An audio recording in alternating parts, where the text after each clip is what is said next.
নমস্কাৰ ৰাইজকৰ মোৰ আজি বহুত দুখৰ বিষয় কথা আজি এক কথা কম বুলি ভাবিছোঁ আপোনালোকে অকমান সহায় সহযোগ কৰি দিব। এই ছাগলীখিনি দেখিছে নহয়, এসপ্তাহ 5 দিনো হোৱা নাই।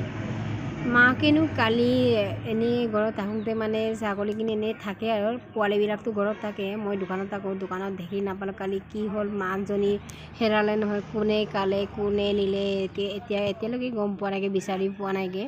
আগতো যোৱাবাৰো এনেকুৱা হেৰাই গৈছে এটা মাক এজনী আৰু পোৱালিটো এনেকুৱা বিচাৰি মৰি থাকিলে মাক এজনী, আৰু এতিয়া 3টা দি দিলে মাকজনী, আৰু এনেকুৱাই দি থাকে। এই ছাগলীটো দেখিছে নহয়, ইমান ডাঙৰখিনি এইটোৱে মা আছিলে। এইটো যদি ক'ৰবাই যদি আপোনালোকে দেখি পায় আমাক দি দিবচোন, আৰু যদি লগ পাই কোনোবাই কমেণ্ট বক্সত লিখি দিবি এইটো ক'ৰবাই দেখিছিলোঁ আমুক তামুক বুলি কৰি দিবি। অকণমান সহায়টো কৰি দিবি। বহুত মানে পোৱালিখিনি কান্দি কালি ৰাতি শুবলৈ দিয়া নাই। মই উঠি গাখীৰ বনাই দি আছোঁ, আৰু গোটেই ৰাতি হোৱা নাই। এনেকুৱা হৈছে নহয়, ইমান কষ্টত পুহিছোঁ। আপোনালোকে গাখীৰ দিয়াটো দেখিছে নহয়। এনেকুৱা ৰাতিপুৱা ইহঁতক বিস্কুট দিওঁ, গধূলি নিজে আহে।